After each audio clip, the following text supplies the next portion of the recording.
جو بہترین اس کا زرخیز ترین علاقہ ڈیلٹا آف نائل، یہ سب یہودیوں کے قبضے میں جائے گا۔ اس کو حدیث میں کہا گیا الملحمۃ العظمیٰ۔ عیسائی 80 علم لے کر ہے مسلمانوں تم پر حملہ آور ہوں گے، اور ہر علم کے نیچے 12,000 فوج، 9.5 لاکھ فوج۔ یہ نیٹو کی تیاری کس کے لیے ہو رہی ہے؟ جب یو ایس ایس آر کا خاتمہ ہوا تو پوچھا گیا تھا نیٹو چیف سے، اب کس لیے؟ تمہارا وہ دشمن تو ختم ہو گیا، اب ہمیں اسلامک فنڈامنٹلزم سے نمٹنا ہے۔ وہ جانتے ہیں خطرہ یہی ہے، اب اسلام ابھر سکتا ہے، مسلمانوں کے سینوں کے اندر وہ آگ ہے، اوپر خاکستر آ گیا ہے، تمہیں اٹھانا بیٹھنا، یہ اندر سے انگارہ ہے، اوپر سے راکھ ہے، اس سے دھوکہ نہ کھا جانا ان کے دلوں کے اندر۔ اور بش نے کہا تھا مسلمان چاہتے ہیں کہ ہسپانیہ سے لے کر انڈونیشیا تک نظام خلافت قائم کرے، اور میں حیران ہوا تھا کہ اس کمبخت کو ہسپانیہ کا خیال کیسے آ گیا؟ ہمیں تو کبھی آتا ہی نہیں، اب ہم تو بھول گئے، وہ تو 500 برس پرانی بات ہے جبکہ وہاں سے ہمیں نکال دیا گیا تھا۔ اگرچہ اقبال نے کہا تھا ہے ارض فلسطین پہ یہودی کا اگر حق، ہسپانیہ پر حق نہیں کیوں اہل عرب کا؟ ہسپانیہ میں تو 800 سال حکومت کی مسلمانوں نے، اور ابھی 500 برس سے گزرے ہیں نا۔ یہودی تو ارض مقدس سے 2000 سال نکالے گئے، انہیں لا کے آباد کیا گیا، عربوں کے سینے میں خنجر پھونک دیا گیا۔ وہ چھوٹا سا ملک جو چاہتا کرتا، کوئی پوچھنے والا نہیں۔ امریکہ جیسے اپنے بیٹے کی حفاظت کرے ویسے کرتا، اور حضور نے فرمایا ہے وہ جنگ جب ہوگی تو ایک باپ کے اگر 100 بیٹے ہوں گے تو 99 ختم ہو جائیں گے، ایک بچے گا۔ یہ حدیث ہے صحیح ہے۔ اور آپ نے فرمایا ویل للعرب من شر قد اقترب، عربوں کے لیے ہلاکت، عربوں کے لیے بربادی ہے اس شر سے جو قریب آ چکے۔ اور آج جس طرح انہوں نے ان کی تہذیب کو اختیار کر لیا، دبئی جا کر دیکھیے، بدترین مغربی معاشرہ جو ہے وہ دبئی کے اندر ہم نے قائم کر کے نکالا۔ اب سعودی عرب اس راستے پر بڑھ رہا ہے، اور اس کے بعد نمبر 2 پر جو ہے ہم پاکستانی ہیں۔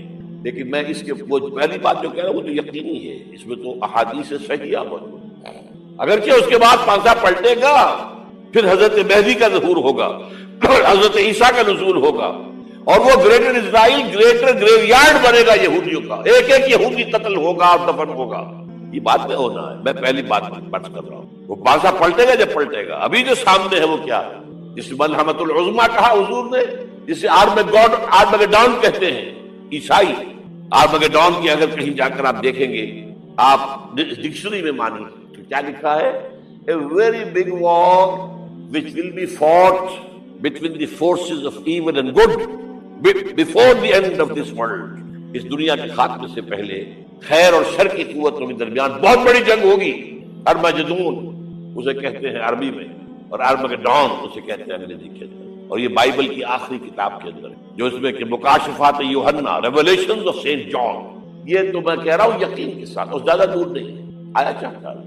اس لیے کہ یہودیوں کا اور عیسائی جو کنزرویٹوز ہیں، نیو کنزرویٹوز، ان کا 5 نکاتی ایجنڈا ہے متفق علیہ، جس کے تحت یہ جنگ صلیبی شروع کی گئی ہے۔ تو سن لیجئے آپ، آرمگیڈون نمبر 1، گریٹر اسرائیل قائم ہو جانا اس کے نتیجے میں نمبر 2، مسجد اقصی اور قبۃ الصخرہ کو گرانا نمبر 3، وہاں 3rd ٹیمپل، وہ مسجد جو حضرت سلیمان نے بنائی تھی 1000 قبل مسیح میں، پھر برباد کی تھی نبوکدنضر نے، دوبارہ بنائی گئی، پھر دوبارہ ختم ہوئی 70 عیسوی اور تک گری پڑی ہے۔ ان کا خانہ کعبہ گرا ہوا ہے 70 عیسوی سے لے کر آج تک۔ ایک دیوار ہے ویلنگ وال، جہاں جاتے ہیں روتے ہیں پیٹتے ہیں ماتم کرتے ہیں، وہاں وہ بنے گا 3rd ٹیمپل۔ اور نمبر 4 اس میں لا کر رکھا جائے گا تخت حضرت داؤد کا۔ یہ تخت کہاں ہے اس وقت؟ یہ لندن شریف کے اندر جو ان کی پارلیمنٹ کا جو چرچ ہے، ویسٹ منسٹر ایبے، اس میں رکھا ہوا۔ ایک پتھر تھا جس پر بٹھا کر حضرت داؤد کی تاج پوشی ہوئی، پھر حضرت سلیمان کی ہوئی، پھر وہ پتھر رکھ دیا گیا جب حضرت سلیمان نے بنایا ہیکل مسجد اقصی، وہاں رہا وہ۔ ہر بادشاہ جو تھا یہودی اسی کے اوپر بٹھا کر اس کی تاج پوشی ہوتی۔ سن 70 میں ٹائٹس نے گرایا اسے ہیکل کو، وہ پتھر لے گیا، وہاں سے روم گیا، روم سے آئرلینڈ گیا، آئرلینڈ سے اسکاٹ لینڈ آیا، اسکاٹ لینڈ سے انگلینڈ آیا، اور اب وہ رکھا ہوا ہے 14ویں صدی عیسوی سے آج تک۔ وہ ویسٹ منسٹر ایبے میں رکھا ہوا، ایک کرسی کی سیٹ میں اسے بنا دیا گیا ہے تخت کی شکل۔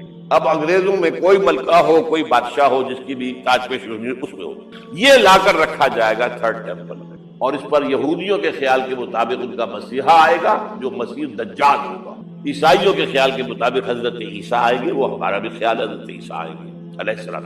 بہرحال یہ تو بعد کی باتیں ہیں نا، اس وقت جو میں عرض کر رہا ہوں عربوں پر بہت بڑا عذاب، اور پاکستان کا معاملہ البتہ یہ ہے، میں یقین سے نہیں کہہ سکتا، ہینگنگ ان دی بیلنس، ہو سکتا ہے اللہ تعالیٰ ہم پر رحم فرمائے، ہو سکتا ہے اگرچہ اسی کی شرائط ہو۔ چمن کے مالک اگر بنا لے موافق اپنا شعار، اب بھی چمن میں آ سکتی ہے پلٹ کر چمن سے روٹھی بہار، اب ہو سکتا ہے۔ اور یہ بھی ہو سکتا ہے کہ اللہ تعالیٰ نے معجزانہ طور پر ہمیں ملک دیا، ہم نے اللہ سے بدعہدی کی، وعدہ خلافی کی، غداری کی، لہذا سزا دی جائے اور ہم سے یہ ملک چھین لیا جائے۔ اٹس جسٹ پاسبل، دور نہ سمجھے، اسے انہونی بات نہ سمجھے۔ جو گھیراؤ ہو رہا ہے آپ کے مغرب میں نیٹو فورسز اور مشرق میں بھارتی فورسز گدھوں کی طرح بیٹھے ہوئے انتظار کر رہے ہیں پاکستان اور ڈسٹیبلائز ہو جائے، یہاں اور بدامنی ہو جائے۔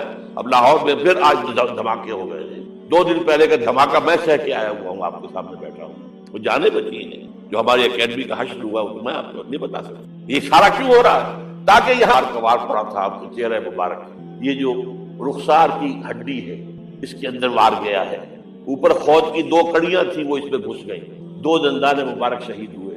وہ خود کی کڑیاں ایک صحابی نے اپنے دانتوں سے پکڑ کے کھینچنے کی کوشش کی، دانت نکل گئے، وہ نہیں نکلی، کیا جتن کر کے نکالی گئی ہوگی تو خون کا فوارہ آیا، اتنا خون گیا ہے کہ آپ بے ہوش ہو گئے، گر گئے، اور مشہور یہ ہو گیا کہ آپ کا انتقال ہو گیا، شہادت ہو گئی۔ یہ سیرت کبھی پڑھی ہے؟ حضرت عائشہ کے ہوش کا تو یہی دور تھا نا، یوم طائف میں جو آپ کیا تھی، بچی تھی، انہیں کیا پتا کیا ہو رہا ہے حضور کے ساتھ۔ 3 دن تک حضور مکے کی گلیاں اور وہاں کے اوباش لوگ پتھراؤ کر گئے تھے اس امید میں کہ شاید وہاں کا کوئی سردار ایمان لے آئے، تو یہاں تو ابو طالب بھی فوت ہو گئے، یہی دنیا بھی سہارا تھا، خون جا کر جوتیوں میں جم گیا ہے، جوتی اتر نہیں تھی۔ پھر وہاں سے واپسی پہلے دعا مانگی، اللہم الیک اشکو ضعف قوتی وقلت حیلتی وہوانی علی الناس، اے اللہ تیری جناب میں فریاد لے کر آیا ہوں اپنے قوت کی کمی کا، اپنے وسائل کی کمی کا، اور جو ذلت و خواری ہو رہی ہے لوگوں کے سامنے، الا من تکلنی، مجھے کس کے حوالے کر دیا، الا بعیدی یتجہمنی، یہ میرے اوپر ہجوم کر کے آ جائے، حملہ کرے، اور عدو من لگتا امرے، یہ دشمن کے حوالے میرا معاملہ کیا جو چاہے کر دے وہ۔ لیکن پھر عبدیت غالب آتی، ان لم یکن علی غضبک فلا ابالی، اللہ اگر تو ناراض نہیں ہے تو مجھے کوئی پرواہ نہیں، سر تسلیم خم ہے جو مزاج یار میں، مجھے اندیشہ یہ ہے کہ تو ناراض تو نہیں ہو۔ یہ تکلیفیں جھیلی، سینکڑوں صحابہ نے جانوں کا نذرانہ پیش، احزاب کی جنگ میں فاقوں پر فاقے ہو رہے تھے، اور ان فاقوں کی حالت میں خندق کھودنے کا حکم ملا ہے، لوگوں کی کمریں دوہری ہو رہی ہیں، پتھر باندھے ہیں اپنے پیٹوں سے اپنی چادروں کے ساتھ کس کر، قبر دوہری ہو، اور جب صحابہ کدالیں چلا رہے ہیں تو کیا کہہ رہے ہیں، نحن الذین بایعوا محمدا علی الجہاد ما بقینا ابدا، اللہم لا عیش الا عیش الاخرہ۔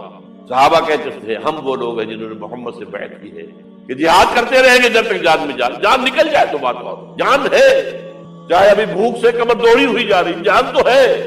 اور ایک دفعہ کہتے تھے اللہم لا عیش الا عیش الاخرہ، اے اللہ عیش زندگی تو آخرت کی زندگی۔ اور حضور فرماتے تھے، حضور کے بیٹھے ہوئے نہیں تھے گاؤں تکیہ لگا کر، پتھر اٹھا کر خندق میں سے لے جا کے باہر پھینک رہے تھے۔ جب صحابہ کہتے اللہم لا عیش الا عیش الاخرہ، حضور فرما رہے ہیں فاغفر للانصار والمہاجرہ، اے اللہ ان انصار اور مہاجرین کی مغفرت فرما دے۔ پھر حضور کی خدمت میں کچھ لوگ آئے، حضور اب یہ فاقہ ناقابل برداشت ہو گیا، دیکھیے ہم نے یہ پتھر باندھے، حضور نے کرتا اٹھا کر دکھایا، وہاں 2 پتھر باندھے، یہ ہے سیرت۔ آپ کس چیز کو سیرت نبی سے؟ بہرحال اس موضوع پر میری ایک کتاب ہے منہج انقلاب نبوی، کہ انقلاب کیسے آیا تھا۔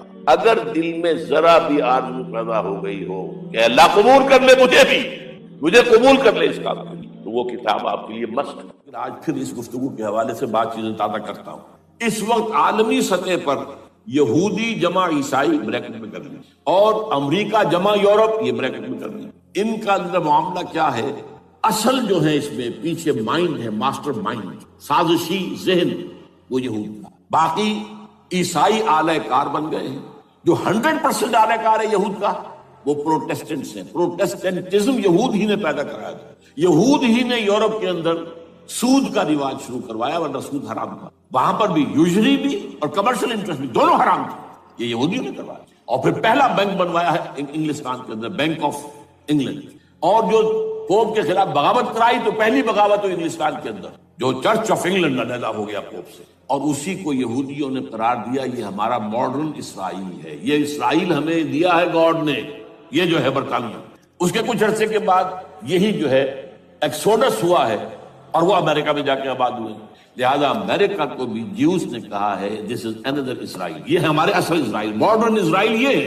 اس لیے کہ جو انہیں وہاں پر اقتدار حاصل ہوا، جو قوت حاصل، جس قدر دولت انہوں نے وہاں جمع کی ہے، وہاں کے جس طریقے سے جکڑ لیا ہے حکومتوں کو، فرنگ کی رگے جہاں پنجائے یہود میں ہے. ٹھیک 100 سال پہلے علامہ اقبال یہ مشاہدہ کر کے آ گئے تھے یورپ میں، اور کون دیکھنے والا تھا کہ وہاں کیا ہو رہا ہے، بیہائنڈ دی سین کیا ہے، سامنے کیا ہے، پردے کے پیچھے کیا ہے. فرنگ کی رگے جہاں پنجائے یہود میں. اس وقت فرنگ کا امام تھا برطانیہ، یہ وہ سلطنت تھی جس پر سورج کبھی غروب نہیں ہوتا تھا. آج وہ فرنگ کا امام امریکہ. یہ برطانیہ تو اب وہ جو ایک نظم ہے کہ بچپن میں پڑھی تھی، London Bridge is going down going down going down, اس کی مثال ہے. برطانیہ کی کوئی حیثیت ہی نہیں، ورلڈ پاور کی حیثیت نہیں ہے، وہ تو چھوٹا بھائی اس نے بنا رکھا امریکہ نے اپنا. تو اس حیثیت سے جو ہے اس کی کوئی حیثیت ہے، ورنہ کوئی اور حیثیت. بہرحال ان دونوں میں یہ ہے کہ پیچھے ماسٹر مائنڈ، سازشی ذہن، پلاننگ، اسکیم ساری یہودیوں. اعلی کار امریکہ سب سے بڑھ کر، اس کے بعد برطانیہ. اور اس میں اصل پروٹیسٹنٹس، ان میں بیپٹسٹ، ان میں اس سے بھی آگے بڑھ کر ایونجلسٹ، جن کو کہتے ہیں بورن اگین کرسچنز، جن کو کہتے ہیں نیو کنزرویٹو کرسچنز. یہ تمام اصطلاحات آپ اخبارات میں پڑھتے ہوں گے، ان کو گروپ کرنا. یہ اصل اعلی کار. ان کو ایک نیا نام دیا گیا ہے کرسچین زائنسٹ. ایک یہودی زائنسٹ ہیں، سارے یہودی زائنسٹ نہیں ہیں، بہت سے یہودی ہیں جو یہ زائنسٹ کے مخالف ہیں. چنانچہ میری ہیوسٹن میں ملاقات ہوئی تھی ڈاکٹر وشو گراڈ، بہت بڑا پروفیسر ایمیریٹس یہودی. لیکن یہ کہ اس نے کہا، بڑے اجتماع میں کہا، ہمارا اجلاس تھا وہاں پر، ہم نے یہ جو ہے بلایا تھا ایک یہودی، ایک عیسائی اور ایک مسلمان، تینوں جو ہے وہ تقریریں کریں. نے کہا تھا کہ وی آر ناٹ سپورٹنگ اسرائیل. اس نے وہ عیسائی جو آیا ہوا تھا پروفیسر، اس کی they are supporting Israel, we are not supporting Israel. اسی طرح میری جو ہوئی تھی round table conference, round table, اس میں ایک یہودی پروفیسر تھے، وہ ہسٹری کے پروفیسر، میں نام بھول رہا ہوں ان کا. انہوں نے کہا آئی ایم اینٹی زائنزم، میں زائنزم کے خلاف ہوں. تو زائنسم جو ہے اصل میں ایک سیکولر یہودیوں کی تحریک ہے، اور اس کے سب سے بڑے سپورٹرز کرسچین زائنسٹ وہ امریکہ میں بیٹھے. یہ ہے صورتحال.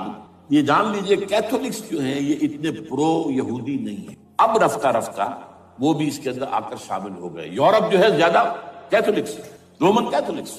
رومن کیتھولکس کا یہ بھی آپ نے جملہ پڑھ سنا ہوگا کہ یہ جو ترکی جو ہے ہمارا ملک، یہ جو کوشش کرتا رہتا ہے گھسنے کی یورپین یونین کے اندر. تو ایک دفعہ جان شراک نے کہا تھا، بڑا پیارا جملہ تھا، Why doesn't Turkey understand that we are a Christian club؟ یہ ہماری جو یونین ہے یورپین، یہ تو کرسچین کلب ہے، وہ مسلمان ہے، وہ کس وجہ سے آنا چاہتا ہے بندہ، کیوں خود داخل ہونا چاہتا ہے؟ Why doesn't Turkey understand that we are a Christian club؟ لیکن یہ ہے رومن کیتھولکس، اور ان کا میں بعد میں آپ کو بتاؤں گا. یہی آپ کو معلوم ہے کہ یورپ نے عام طور پر اسرائیل کا اتنا ساتھ نہیں دیا جتنا جو امریکہ دیتا رہا ہے، اور کسی درجے میں ان کے دلوں میں سافٹ کارنر جو ہے عرب فلسطینیوں کے لیے بھی رہا. یہ معاملہ ایران کے بارے میں بھی رہا ہے، جس قدر اسٹرانگ ایکشن امریکہ لینا چاہتا ہے، یہ جو ہے اس کے ساتھ نہیں ہے. تو یہ دونوں کا فرق ہے، وہ میں اس کا ایک بنیاد بعد میں بتا دوں گا آپ. بہرحال ان کا ایک جو ایجنڈا ہے وہ دو، سمجھیے کہ دو اس کے نکات ہیں، دو رسیوں کے مانند یہ آپس میں بٹا ہوا ہے. پہلا، عالم اسلام کے مادی اور مالیاتی وسائل، خصوصاً تیل پر قبضہ. یہ ان کا دنیاوی اعتبار سے، دولت کے اعتبار سے، وسائل کے اعتبار سے اس وقت کا ایجنڈا. ویسے تو اس سے اوپر وہ چاہتے ہیں پوری دنیا پر، وہ تو بات کی بات ہے، لیکن ابھی نہ وہ روس کو چھیڑ رہے ہیں نہ چین کو چھیڑ رہے ہیں. چین تو ان کا سب سے بڑا جو ہے بزنس پارٹنر ہے، سب سے بڑا، اور چین کو رفتہ رفتہ وہ اپنی لائن پر لا رہے ہیں. اب تو صرف یہ کہ وہ ایک پارٹی گورنمنٹ وہاں رہ گئی ہے جو کہ کمیونزم کے دور کی یادگار ہے، باقی ان کی جو اکانومی ہے وہ تو آ چکی ہے اسی رخ کے اوپر جو یورپ کی ہے، مغرب کی. نمبر 2 ایجنڈا کیا ہے؟ دنیا میں کہیں بھی اسلام کے بحیثیت ایک نظام زندگی ظاہر ہونے کا کوئی موقع نہیں دینا. We have to nip the evil in the bud at any cost. یہ ان کے ایجنڈے کا دوسرا. یہ دو ہے انٹرٹوائنڈ. جیسے آپ لڑیوں کو بٹ دے کر رسی بناتے ہیں، ایسے یہ دو لڑیاں. اسلام کا پولیٹیکل سوشو اکنامک سسٹم کہیں نہ ہو نہ جائے آشکارا شر پیغمبر کرے. یہ ابلیس نے کنکلوڈ کیا، وہ جو ابلیس کی مجلس شورا ہے، ہو نہ جائے آشکارا شر پیغمبر. کہیں ایسا نہ ہو کہ پیغمبر کی شریعت دنیا کے سامنے آ جائے، پیغمبر کا نظام آ جائے. الحذر، آئین پیغمبر سے 100 بار الحذر. حافظ ناموس زن، مرد آزما مرد آفری، یہ معاشرتی نظام ہو گیا. موت کا پیغام ہر نوع غلامی کے لیے، نہ کوئی فخور و خاکہ نہ گدائے رہنشی، یہ سیاسی نظام آگے، اور کرتا ہے دولت کو ہر آلودگی سے پاک و صاف، منعموں کو مال و دولت کا بناتا ہے امین، تم دولت کے امین و مالک نہیں ہو، اور اس سے بڑھ کر اور کیا فکر و عمل کا انقلاب، بادشاہوں کی نہیں اللہ کی ہے یہ زمین، ان الارض للہ، یہ نظام کہیں نہ آ جائے، یہ ہے جس پہ کہ وہ خطرہ محسوس کر رہا تھا۔ اور اس کے بعد یہ کہتے ہیں یہ تو تھا عصر حاضر کے تقاضے، لیکن یہ کہ صورتحال کیا ہے، ہو نہ جائے آشکارا شرع پیغمبر کہیں، ہے یہی، یہ معاملہ اس طرح رکھو کہ خود مومن ہے محروم یقین، یہ غنیمت ہے کہ خود مومن ہے محروم یقین۔ ہمیں اگر کوئی سہارا ملتا ہے تو اس سے کہ مومنوں کو بھی، نام نہاد مسلمانوں کو بھی اپنے اس نظام پر یقین نہیں، وہ نماز پر یقین رکھتے ہیں، روزے پر رکھتے ہیں، زکوٰۃ کو بھی جو بھی اللہ تعالیٰ جس کو توفیق دیتا ہے، حج کرتے ہیں، عمرے کرتے ہیں، یہ ہے سب، لیکن یہ کہ یہ غنیمت ہے، چشم عالم سے رہے یہ پوشیدہ یہ آئین تو خوب، وہ ابلیس کہتا ہے کہ یہ آئین چشم عالم سے پوشیدہ رہنا چاہیے، یہ غنیمت ہے کہ خود مومن ہے محروم یقین۔ ہمارے لیے جو ہے اگر کوئی سانس لینے کی جگہ ہے وہ یہ ہے، حوصلہ افزائی اگر ہے تو اس میں ہے کہ خود مومن محروم یقین، اس کے سامنے وہ راستہ ہے ہی نہیں۔ اب لیجیے یہودیوں کے ایجنڈے کو میں تجزیہ کر رہا ہوں۔ سب سے پہلے world bank, IMF، globalisation, TRIPS, ان تمام ہتھ کنڈوں کے ذریعے عالمی مالیاتی استعمار جو بظاہر امریکہ کا ہوگا حقیقت یہود کا ہوگا۔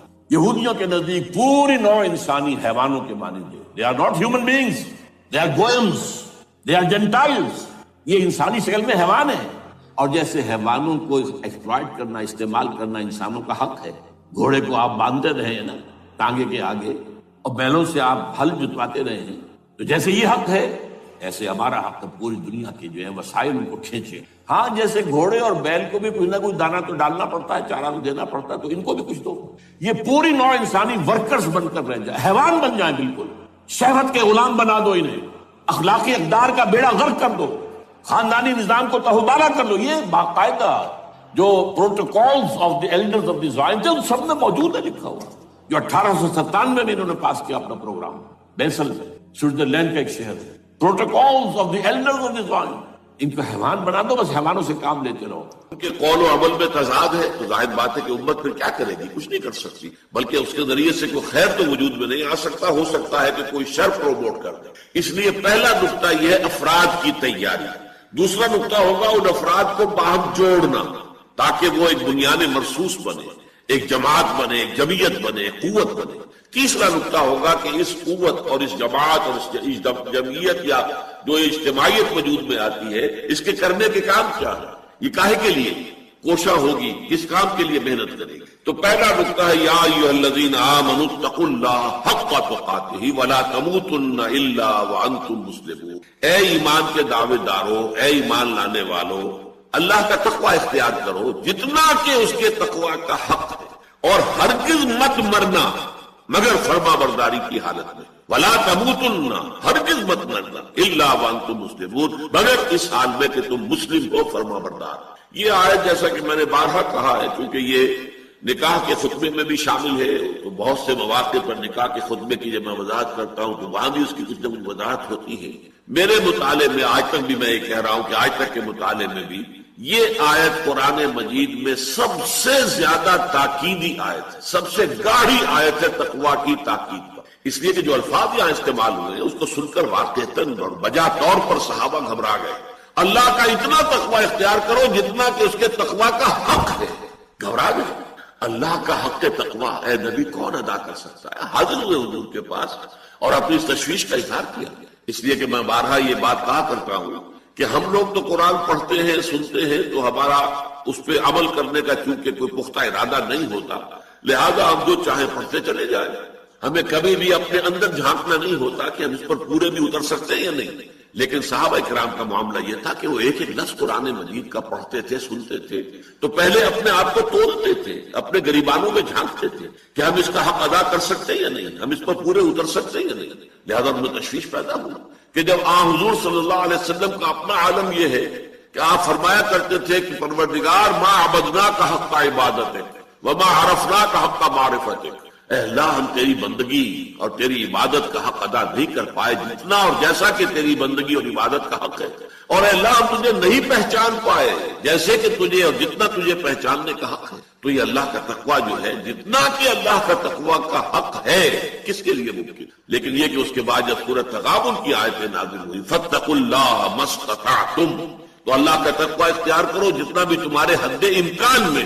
تو پھر صحابہ کرام کی جان میں جان آئی کہ ہاں یہ تو ہم کر سکتے ہیں، اپنی سی استطاعت اپنی استعداد کی حد تک جو ہے اللہ کے تقویٰ کا حق ادا کرنا اس کی ہم کوشش کریں گے. لیکن یہ کہ حق کا تو قاطع یہ تو تقریباً ناممکن ہے.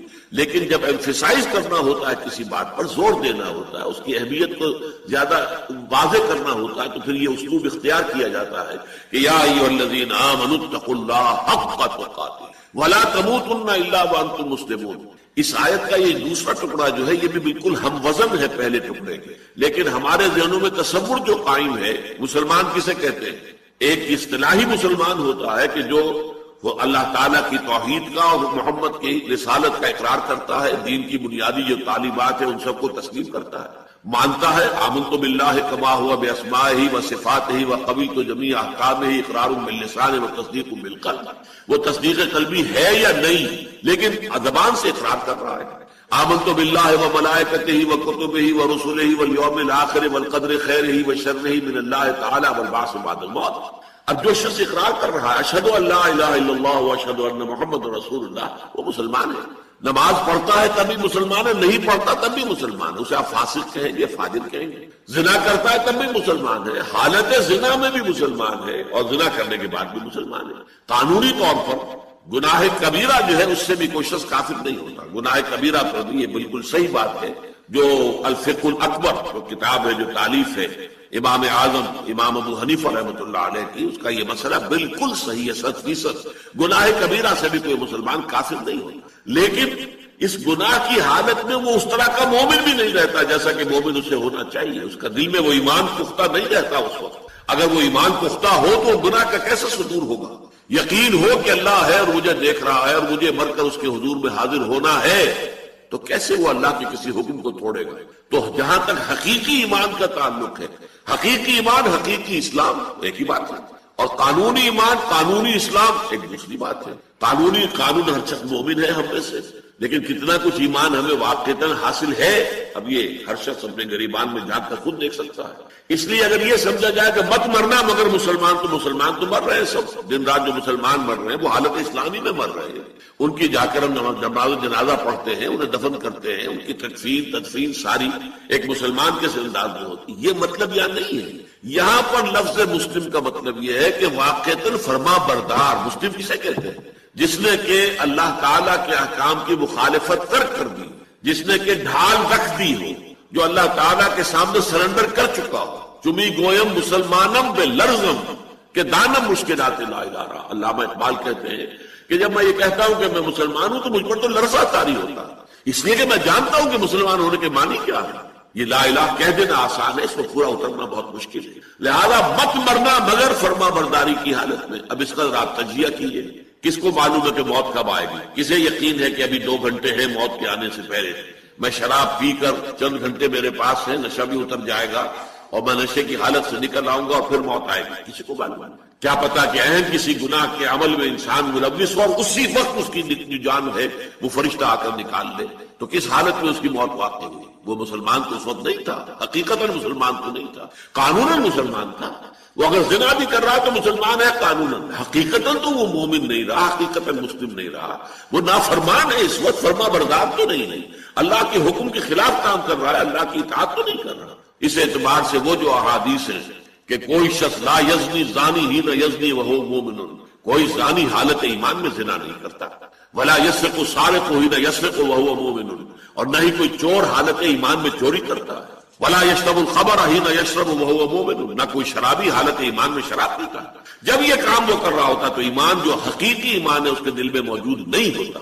گویا کہ حقیقتاً وہ مسلم نہیں ہے اس وقت، حقیقتاً نہ مومن ہے نہ مسلم ہے، قانوناً مومن بھی ہے مسلم بھی ہے.